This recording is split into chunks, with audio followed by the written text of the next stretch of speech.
Welcome to Footy Week Podcast, Game Week 21 review. Happy New Year, Happy New Decade. It's a new decade, it's a new era of football. And I'm here with my co-hosts, Chibuzor and Udoka.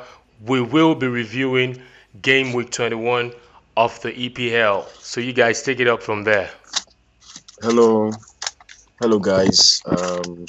Yes, we are going to be trashing this week. A lot of things happened. I can't wait to jump in. Hi guys, this is Udoka and Happy New Year to you all. So looking forward to an amazing year in sports. I'm looking forward to Liverpool being crowned champions of England. That's what anyone has to say. So yeah, we are Liverpool. Go Reds. Never walk alone. I'm just going to take the highway on that, and just concentrate on the game week 21 review. So there were 10 matches on Wednesday, 9 matches went down, and also on Thursday, Liverpool had to play Sheffield United. Wednesday, 1st of January, which was New Year's Day, we saw Brighton Hove Albion share the spoils 1-1 with Chelsea. Burnley lost at home to Aston Villa. Newcastle lost at home to Leicester City. Wow. Southampton did it against the Jose Mourinho-led team. Because I was saying it in the last review, and my guys were arguing with me, and my guys were trying to let me know that Jose Mourinho still has that magic touch. Yeah.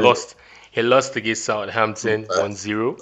Watford won at home at the Hornets against Wolverhampton Wanderers. That's 3 games winning streak. That manager bounce is still working. Manchester City won at the Etihad Stadium 2-1 against Everton. Norwich City drew 1-1 with Crystal Palace. West Ham United, wow, David Moyes' impact, won Bournemouth 4-0. And Arsenal won against Manchester United 2-0. On Thursday, Liverpool did it. Classic. Won against Sheffield United 2-0. So before we look into these games, we're going to look at our predictions in the last podcast. So who got it right and who got it wrong? We predicted the top 6. Brighton. I called that Southampton game and I said Tottenham Hotspur would struggle, and also Arsenal's game. I said the least that can happen in that game would be a draw.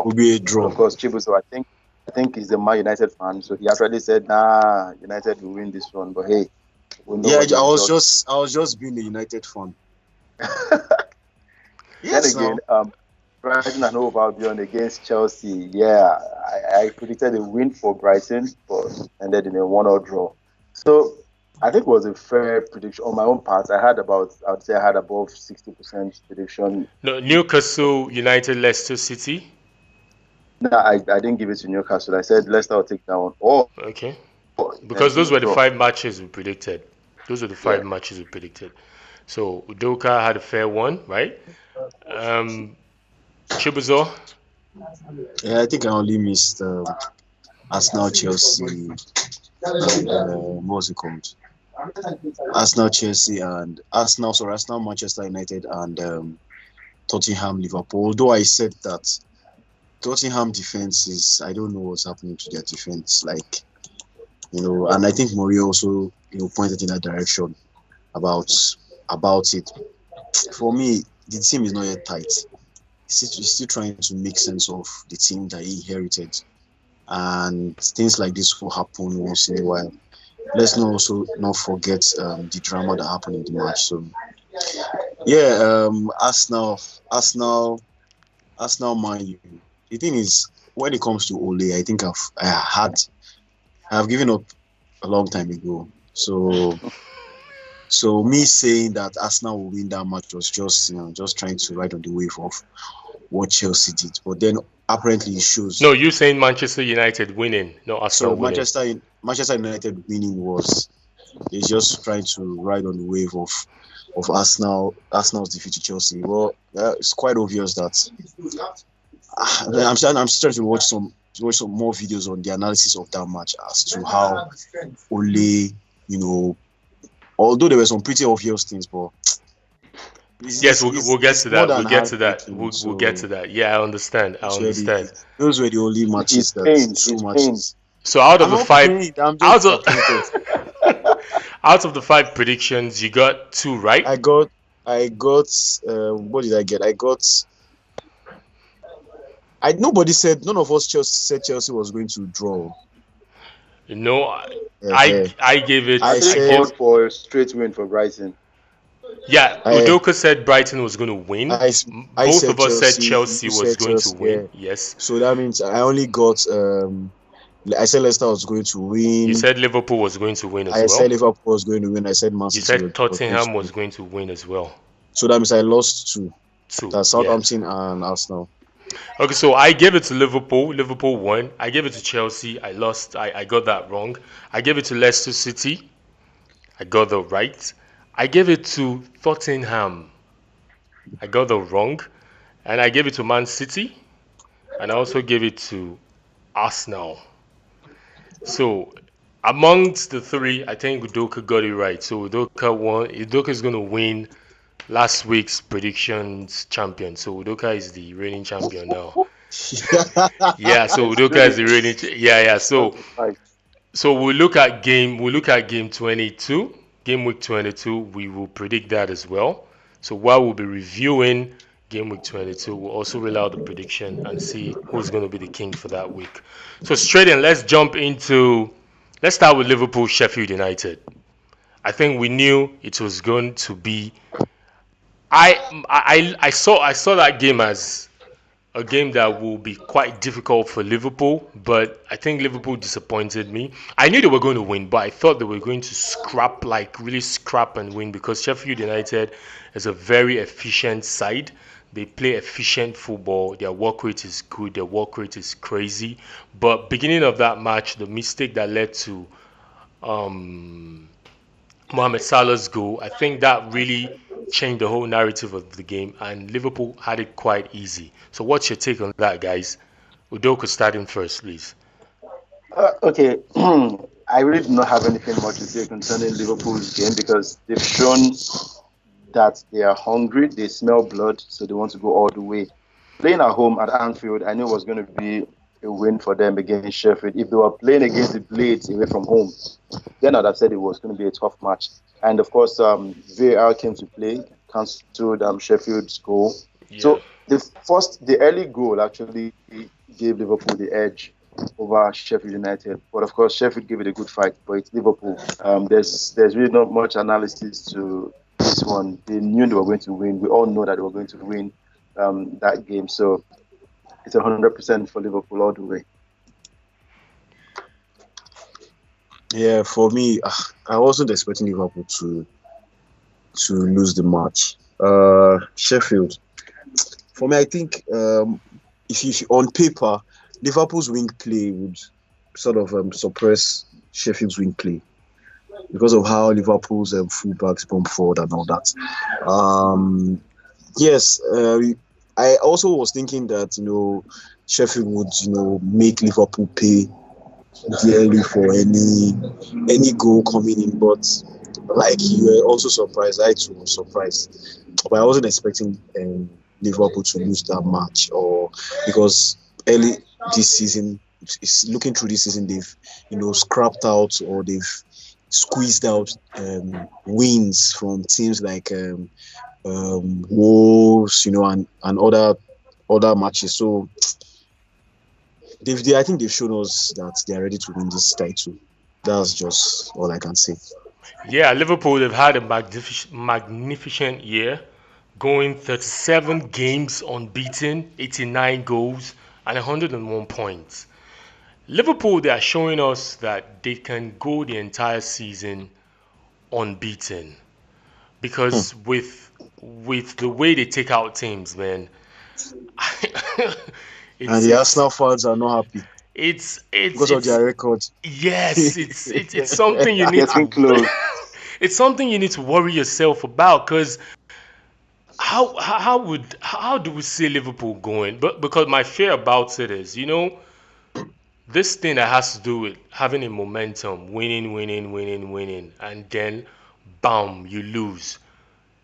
Do you guys see it Yeah. affecting Liverpool when they eventually lose a game? Do you guys think it's going to affect their psyche, their emotions, and they might just go like 4, 5 games losing streak? Do you guys see that happening to this Liverpool?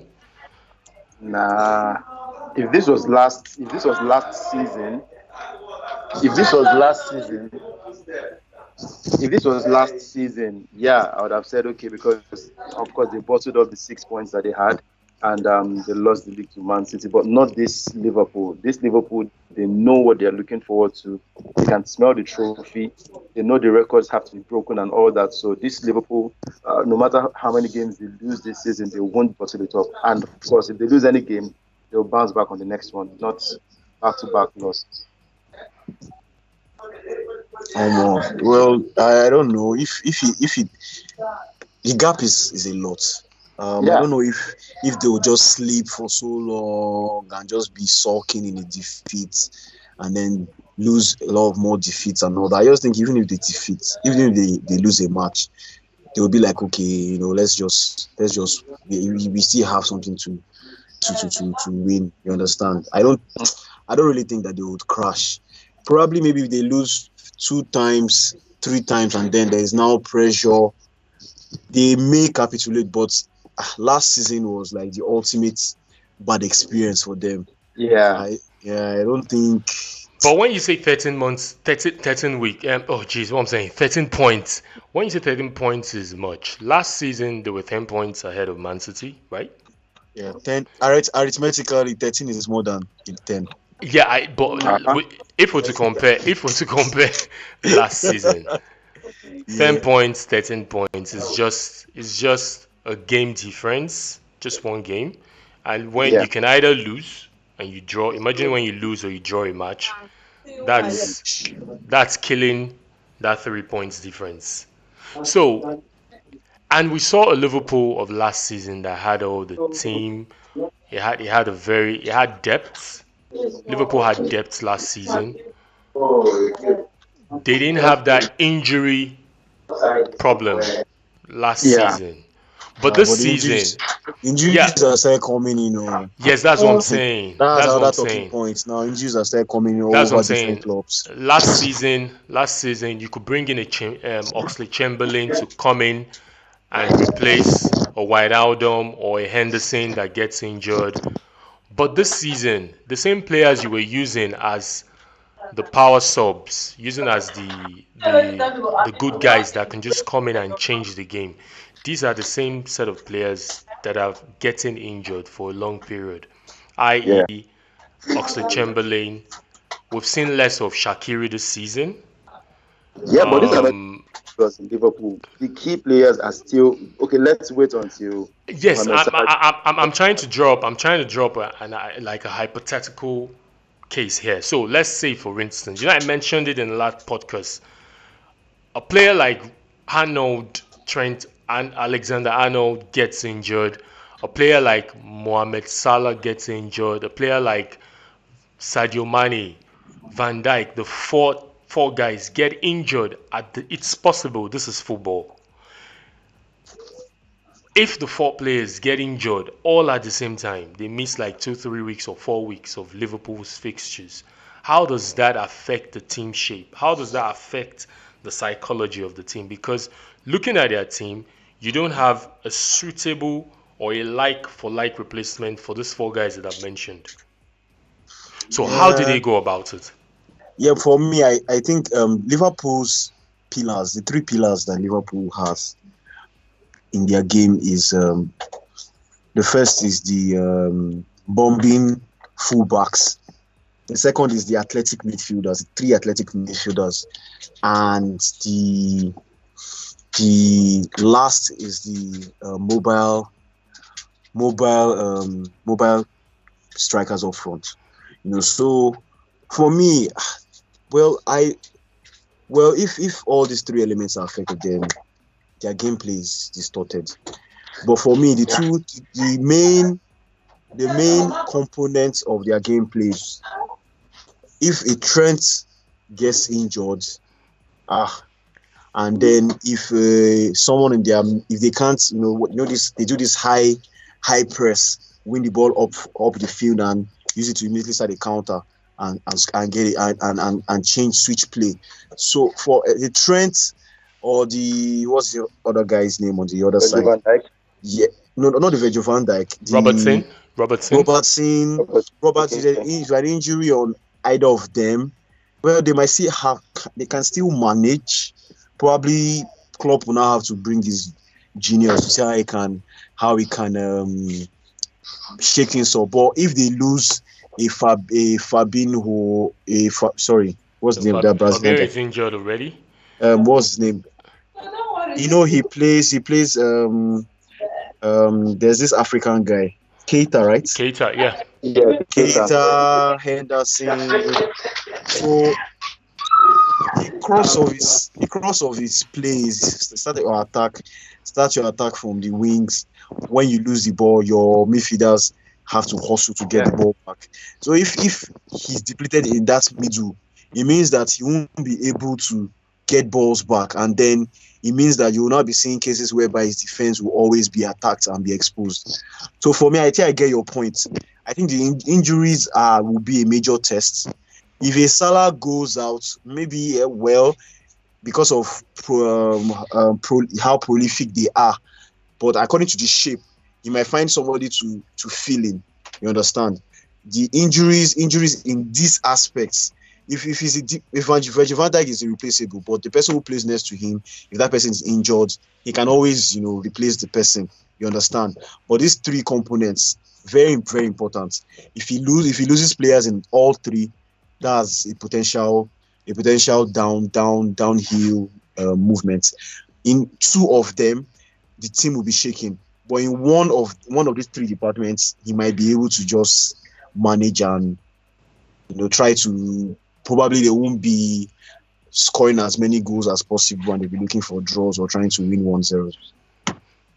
For me, I think Liverpool have shown that with or without these injured players, it doesn't solely rest on. There was a time when Salah didn't perform so well. We had Sadio Mane picking up. There was a time Sadio Mane wasn't performing. It was Firmino. Over time, it's been long we saw Firmino give us 100% performance for Liverpool. Yeah. So I think it's not even about these key players, Virgil van Dijk, Salah, Mane, and the likes. It's about the coach, and it's about the unity in the team and what they believe in. You understand? They see the title, they know what they want, and they are heading for it. So, with or without these players, they have one goal, and they really want to achieve it this season. Well, we hope as football lovers they don't press the self-destruct button, because we've seen them do that in past seasons, and we wouldn't want Man City to win this league again, because that would be 3 times back to back, and we just want Liverpool to win it, but we just hope, we hope everything goes on fine and they win the league, and everybody will be happy. Moving on to Leicester City, Newcastle United versus Leicester City. That was just a straight game. I don't think we should talk much about that, because it was an easy victory. It was just a stroll in the park for Leicester City. Sorry to cut you. We can also cut Newcastle some slack. They had a lot of injury problems in that game. They had a lot of substitutions. The 3 substitutions were used, and injuries marred them. Yeah, it's injury season. Yeah. This is the time for injuries. They have to take out players because of injury. So the fixture piled up. Let's also blame it on that as well. Even at the time, they were playing with one man down because they made all the substitutions. Yeah, but the goals had come in before then, though. To be fair on Leicester City as well.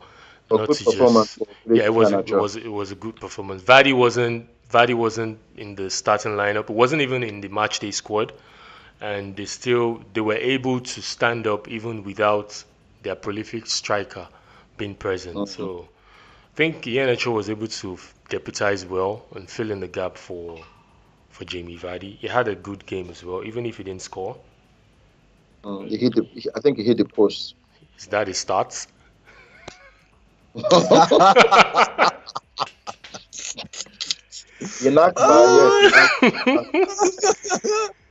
Oh, really? Yeah, that's right. Hitting. So Yup. moving on to Brighton Hove Albion versus Chelsea. What is the problem with, or is there a problem? Let me put it that way, with this Yeah, Chelsea team. a Is there a problem. I problem? just man, but those Brighton guys, they really went crazy. Forget those guys, they really went crazy. And I don't know these Brighton guys. You just don't give them the chance. Like we talked about how the Premiership is, and you don't. Yes, you're a top team, but you don't just allow. You don't let people use you to do whatever they want to do. You're a top team. You put up a top team performance. You understand? For me, I just think that I don't know what happened to Chelsea, but they just allow those guys to get some confidence, and try to get something back. They were even pressing for a second goal. So I don't know what happened to Chelsea. Lampard is still at the wheels, except Chelsea does not use wheels. but I just think that whatever happened in that match was Chelsea's making. That's all I can say. And I don't know how to classify this. I think Chelsea they've lost that. They've lost that bite. They've lost that. I used to call Chelsea a giddy football. Like they are rough. They get the win. They go hard. They've lost it. They play more like Their the play has changed over the years now. It's changed over the yeah. years. Well, So that's the thing. That's the thing. When the team has a tradition, no matter what player you get into that team, the tradition remains. The style of play still remains. And there are a few teams that still play like that. There are a few yeah, teams that play like that. Man U, they've lost it. they've Arsenal, lost. when Arsene Wenger left, they still had it under owner Emery the first season, a little. Then they lost it in the second season. Arteta has come in, they've gotten that flow back. In as much as they're not winning all the games, they've gotten it back. So Chelsea, they've lost that thing that makes them Chelsea. We used to call some people used to call them kick and follow. Anywhere Bele face, let's just go and get the goal. But now, I don't know what kind of football they play. I can't even say That this is what it they is. they inherited that thing from Sarri now. I Yeah, don't because think. I don't because look, think so. okay, because looking at that match, I think Chelsea controlled the first half.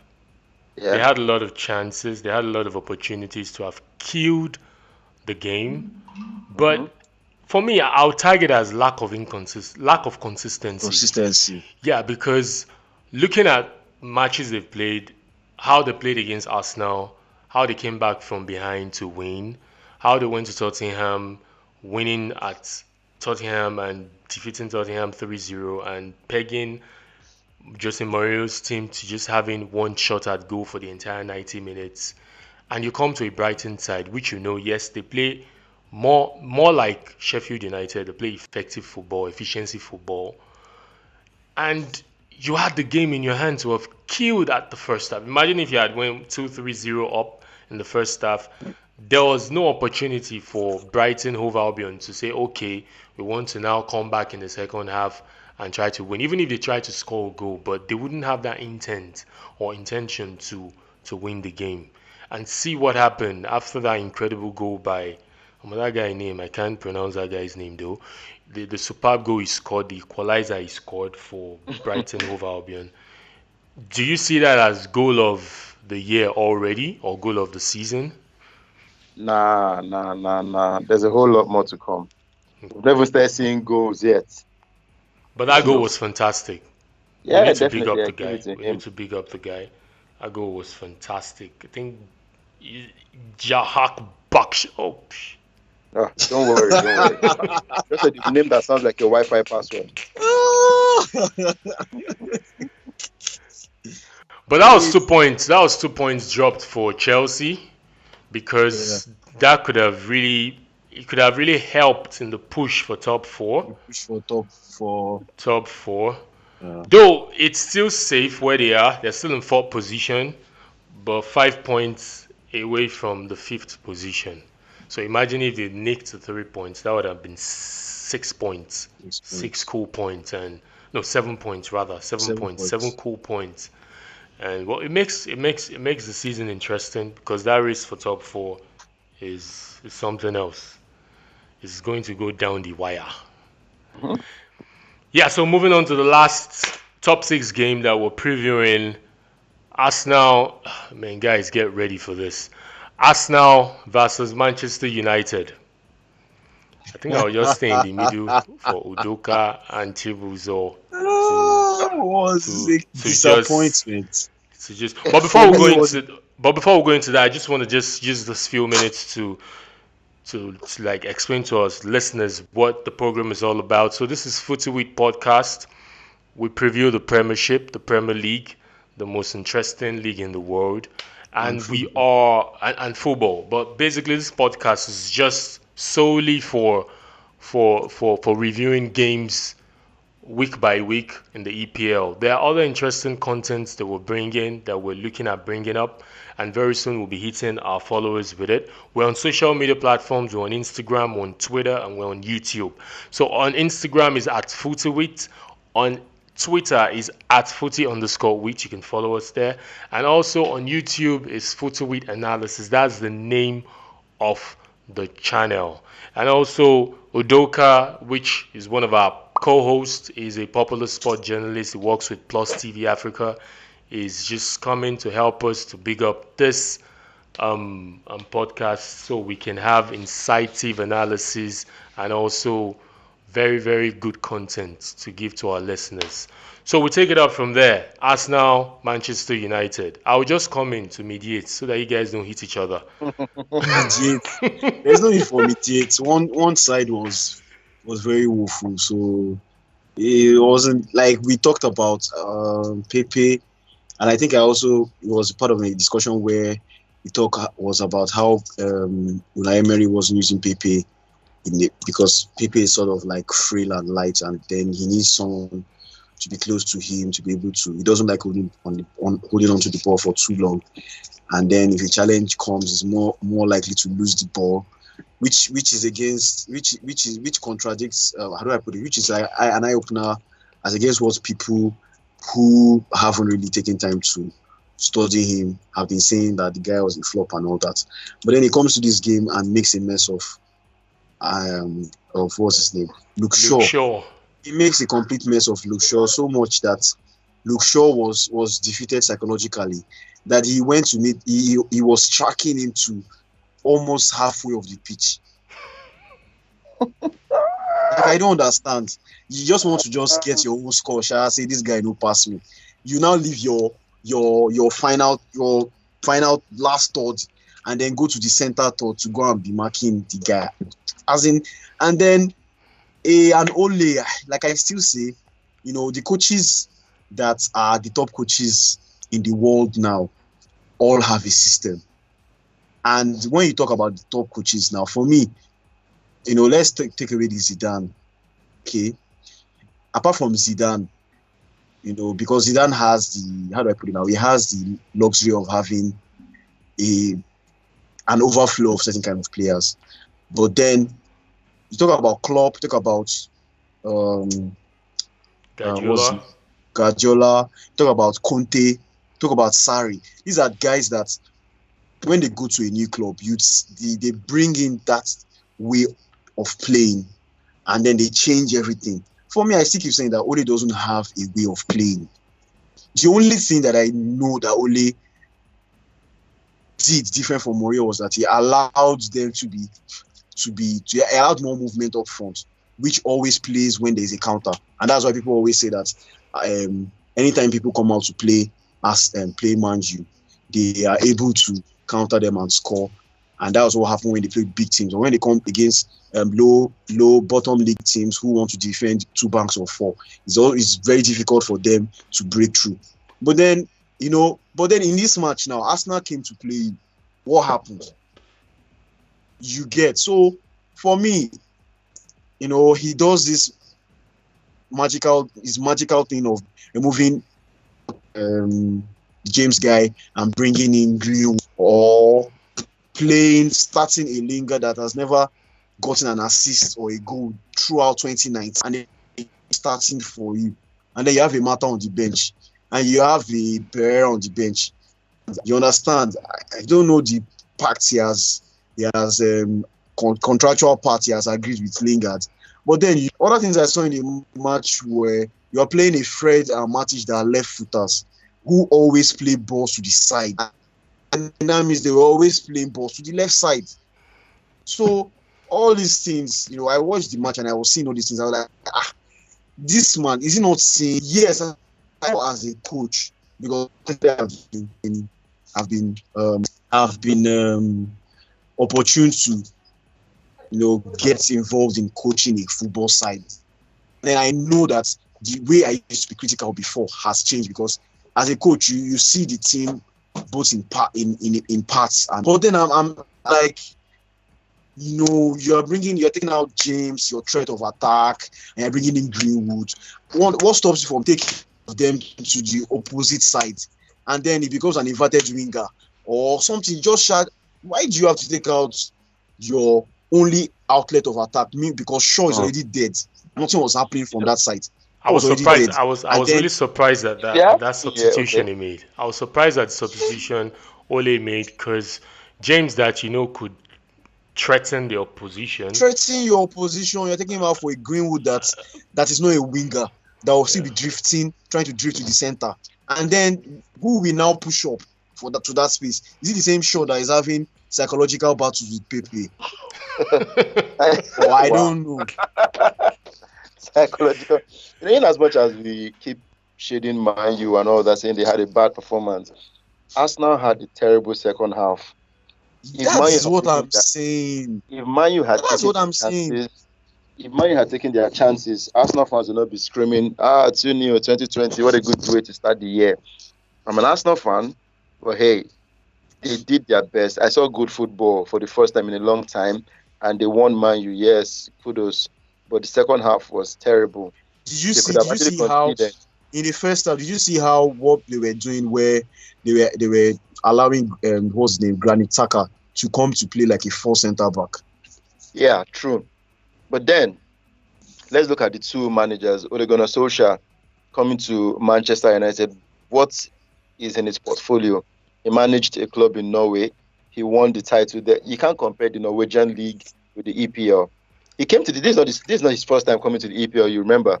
He It was coached Yeah. at Cardiff City. Cardiff City. yeah, Yeah. and what happened? They got relegated. They got relegated. So he has no English. He has no experience in the English Premier League, and coaching Manchester United is too big a task for Pressure. Solskjaer. The pressure Because is if happening. if he was coaching a Watford, or he Exactly. was coaching even Wolves self, they wouldn't even agree. You get. If he was coaching a That's Watford or a why Arteta. Sheffield, The reason why Arteta would even do well to an extent is because he's not new to he the has English been Premier League. hanging He played for around Arsenal. Pep, He was an and he assistant. knows the Premiership. He knows exactly.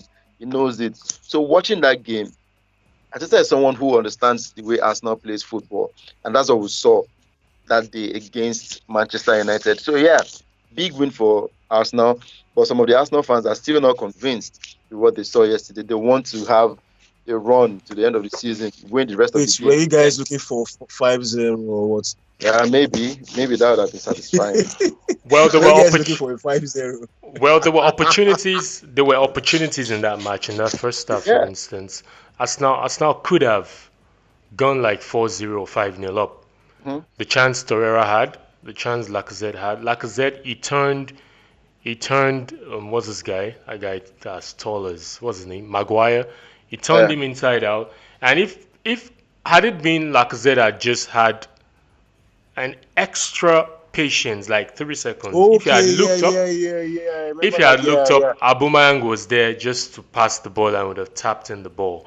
And my own case, or what my analysis of that match is, you just have to give it up to Arsenal, because going at almost 18 matches or 19, no, before Arteta came in, what Unai Emery had left behind, the baggage, the toxicity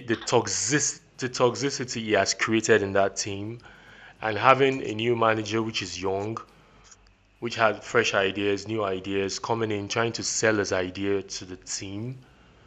I think we need to give him an applause. We need to really applaud Mikel Yeah, Arteta you need to applaud the. He won his match in making his first match now. making the Arsenal team do what they have Do never what they done. have never done in a long time. You On could Man hear in U his said, you could hear in his press conference. He said he's not going to force his game plan. He's not going to force his style, but he's just And going the to drive it in little by little. Because look at Arsenal. Look at the match against Chelsea. The intensity, the high intensity, the pressure. They did that in first half. Second half, the energy level dropped. Against Man U, they attempted in doing that, but they just wait, had to wait, tell. wait. So, was Ateta play high intensity? Yeah, yeah, it does. it That's a does. Pep thing now. Well, he got it from his master. Wow, wow, wow. That thing cannot work for us now, Yeah, like. so you Uh, understand? No, it can He work cannot. He when cannot he work. gets He has to when get the players that can play it, when he and gets the the, right the when he large gets the crop. right set of. Yeah, yeah, because the But large crop of players in but he Arsenal has, he can play. has, he has, Remember, remember yeah, when Klopp first came to Liverpool and when he brought yeah. the Gegen pressing and his players were also having injuries. Until he now started working and started getting the players that can play it. Even before Mane came, even before Salah came, even before what's his name, Keita and all those guys came. So he's very wise to say that he will not. If he tries it to force it, Omo, they will sack him. he's He should not even try it. he's So going the the Arsenal issue the is Arsenal team is that going there are to talks in Try about it. them. There are yeah. talks about him getting in new players. The Koulibaly, what's this guy's name from Bayern Munich, Boateng, a couple of other But players who would come into the club. But the fear now for Arsenal is, are they going to lose their star players, Aubameyang, Lacazette, and the likes? That's the major fear. well, it's left for them to handle that. We are hearing that It's left for the board. It's left for it's the left board for him to to for the handle. board to handle that because even hearing Boateng, it doesn't Jerome Boateng, it doesn't show how serious Arsenal is as a They're team. getting him on the free, bro. Yeah, even if you're getting him on the free, are you building for the future or you just want a stopgap solution? Do you understand? Because Boateng here, is old now. did you see what? I'm sure ever since the last time Messi did that thing to him in New Camp, he never got himself anymore. So why would a serious team? That's a long time ago. But we all know that ever since then, Boateng never got himself again. Yeah. Boateng, No, no. And do you watch the Bundesliga every day? well, You cannot just say, I'm sure he would remember that time as one of his worst times in football. yeah, yeah. So just looking at the stats, Mesut Ozil covered 11.5 kilometers, more Hmm? distance than any other player in that match. What do you They guys say have to it's say to that? they say ah, Ozil is I, slow. I, Ozil has been unleashed. That's all I can say. The I beast think he has been was given a unleashed. free role or something. I think he was given a more free. I don't know what Ateta has discussed with I him, think but Ozil to me is like a bird. He needs to be free. he needs to be He needs to be free allowed. Don't tell him to go and mark and do it. to He go and needs to mark. Yeah, let some his football. some Wow. players are like that. Some players are like that. So a former player of both teams, former Arsenal player and former Manchester United player, had Don't something to mention say. Persie. Yeah, he criticized Ole Gunnar Solskjaer. He really criticized him, and he said, Who's that? Who's that? Yeah, Van Persie. Let me read. He said he Oh, was not happy with Solskjaer's demeanor after the defeat to Arsenal. the guy Arsenal was so smiling, laughing. Oh God, this as in and Van I Persie agree with had that to Van say Persie. that this is not the moment to smile. To be That smiling. why would you lose a game of such magnitude, even if it's not the way rivalry used to be in the past decades? But why would you be smiling? And Ole Gunnar Solskjaer has an interesting response. He said, "Hey, I don't know Robin. Robin doesn't know me. He probably doesn't have a right to criticize my management style, and I won't change. That the only thing Van Persie took from him was his jersey number. Van Wow. Persie, That's Took my shirt that's number, and that's probably all it's going to take from me as well. Solskjaer said. What's that's your take on crap. that, guys? That's crap. That's crap because Van Persie never attacked his management style. Van Persie is talking about your demeanor. He's not talking. Van Persie didn't say why did you lose the match. Van Persie didn't say you didn't do this. You didn't do this. Why do you? Okay, fine. Shit happens. You can lose matches. But why are you trying to communicate to your players? Why are you trying to communicate to your fans? What are you trying to communicate? How serious are you taking this? That's what Van Persie is all trying to say. And then he's now Maybe talking he about cannot taking his shows his jersey. anger with a smile, though. Maybe he shows his anger with a smile. What So kind of show your anger with a smile? I don't. That's deceptive. What kind of life is that? So you're angry, you be smiling. Then when you're happy, you're smiling too. all the I best don't to know, my but I don't know. But United I'm not fans. saying. I'm not saying. I'm not saying it should be sulky. I'm not saying it should be. It should be. It should be crying. There's nobody saying that. But there's a way. There's a way you'd because his players to be watch that video. And then if he goes to the dressing room and say, guys, I didn't like how you know how much, it'll be like, Oga, what's happening? We saw you on TV. You were not even looking like, those kind of things. And I know Van Persie knows what he's talking about. Yeah, Van Persie is he's not just talking out of because he just wants to talk. You understand? You still be the one that talks to your players. We've seen videos of Pep in halftime where he's screaming and all that. We've seen those videos.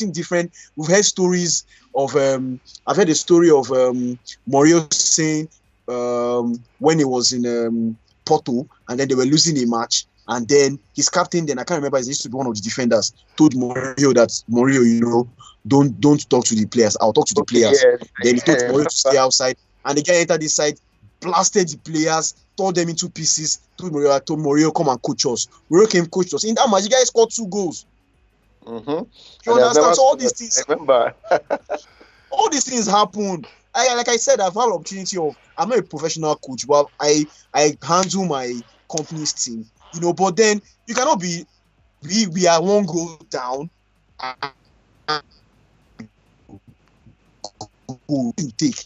You cannot be the guys, it's fine, it's okay. They will enter there and they will be cold. Well, I think Or different they'll go to the next match, they'll strokes, be cold. different strokes from different folks. Everybody has his or her own way of handling situations. So I think that wraps up the preview for game week 21. The highs and the lows, the jibes and the banters.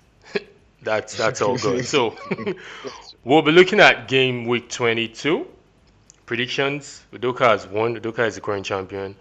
We in Footy Week podcast we do our own predictions as well. So we'll look at the top 6. Let's just concentrate on the top 6. Crystal Palace versus Arsenal. Arsenal is going away to Crystal Palace. Chelsea versus Burnley. Manchester United versus Norwich City.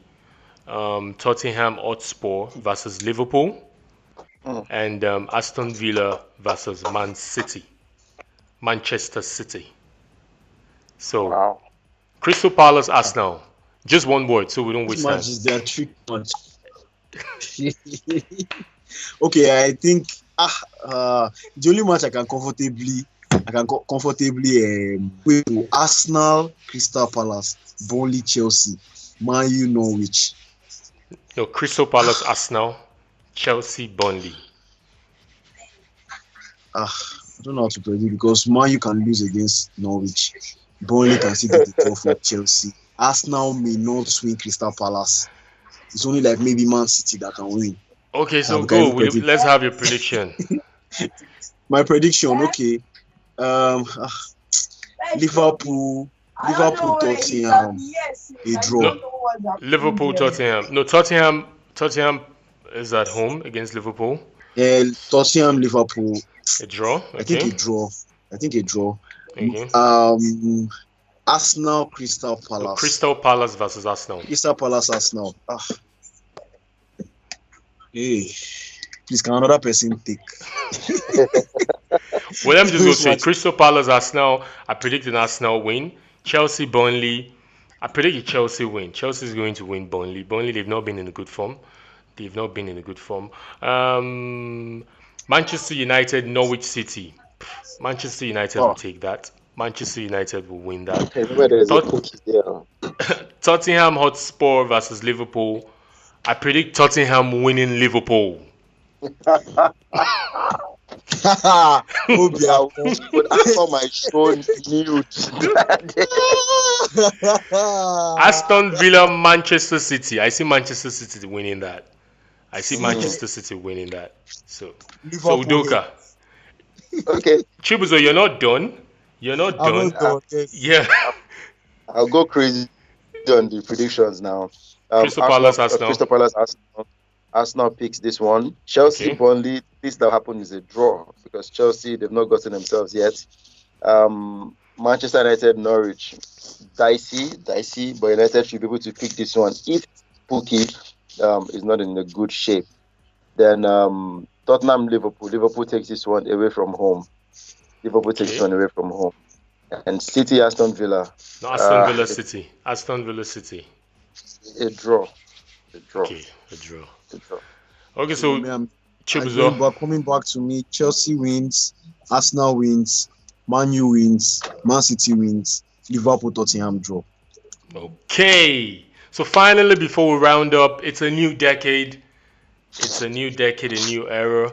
What was your best moment in the Moments. last decade? So we're going to do this country, country football, and club football. What was your best moment? Just in a sentence. What was your best moment? You can pick any country, any country. You can pick any country. Maybe your best or the team that you like the most. What was your best moment? I know I'm Uh, putting you guys on the spot. I didn't give you guys to prepare for this, but you can just for let me, our list. I think it's for me. My best moment in European football has to be Arsenal firing on Emery. I was like, man, Ah, you guys, Jesus Christ. you guys are different for 2019, man. Arsenal getting to fire on Emery, then coming back home.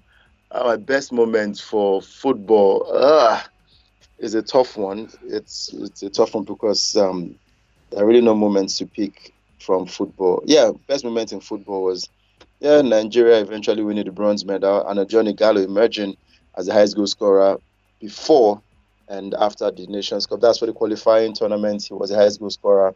Then the tournament proper, he was the highest goal scorer. So those are my two key moments for the in for the Okay, my 2019. entire my own decade. Sorry, Udoka, for the entire decade. my For the own. I entire, have several oh moments. wow, no, I have let's Not several 20, not moments. leave 2019, not 2018, not I have 2019. I have four let's leave it at moments. 2019. My Okay, four Yeah, moments. My four moments was Spain winning the World Cup.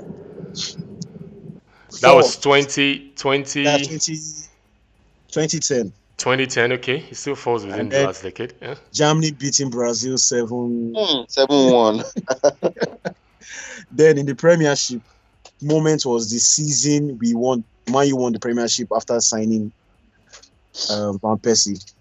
Whoa, that's cool. Then in Europe, Portugal winning the Euros. Yeah, Yeah, true. cool, So those are cool, my moments. cool. Well, I'm just gonna round up with. I have just two best moments. Country Nigeria was when we won the Nations Cup after 19 years under Stephen Keshi in Late 2013. session. Late Stephen Keshi in 2013. South Africa. You know, the best moment for that period was they never backed that team up in any way. Remember our quarterfinal Yeah. pairing with Cote d'Ivoire, Ivory Coast. Mm. Didier Drogba led team. He was the captain. He had the Jevinho, had the Kolo Toure, had the Yaya Toure, had this other guy that played for Chelsea. What's his name again? Um, the Ivorian that played with Chelsea, that played with Drogba. Kalu. Kalu, yeah, Solomon. it was a studded team. The NFF board then had already prepared the late Stephen Keshi's sack letter because they knew there was no way. And you know, the team turned it around. They won, met Mali in the semi-finals, Hammered trashed or them. trumped Mali 4-1, and also Mhm. went to the final to win the trophy, to break that 19 years waiting, 19 years of waiting, of winning the Nations Cup for Nigeria. Now, going to the Premiership, my best moment was 2011-2012 season where Man City won the league. Kun Aguero's Last goal. minute goal. last Yeah. minute goal. That season was a crazy season. Tight. 89 points. Points. Yeah. Man U, they thought they won it already while they were playing at away at Sunderland. And Then Man City were taking on QPR. yeah, QPR, yeah, QPR. And that was the only assist I will give to Man did the entire season. assisting Wow. assisting Aguero to score the winner. But that's just my moments for the decade. That's just my moment. It's nice having you guys around. We've As been always. we've been discussing the game week 21 review of the EPL, and my co-host will sign out by, you know, stating their social media platforms where you can follow them and just follow them and support them on the social media handle. So we'll take it up from here. Okay, thanks. It's been a great show, and of course, we'll continue doing this. So my social media handle on Twitter, it's at Udoka_Njoko1. That is UDOKA_NJOKU one. And on Instagram, it's just Udoka_Njoko. Yeah, Great. it was a great show. Yeah, enjoyed it. As they say, all good things come to an end. Yes, sir. Yeah, so hoping to see come together next time talk about football. I always like to do. My handle CHAIBIZI on all platforms. Okay. I'm on Twitter. You can find me at Ehis HEYHEES. It's not that complicated. So it's nice having you guys around. Peace. All right, signing Bye. out.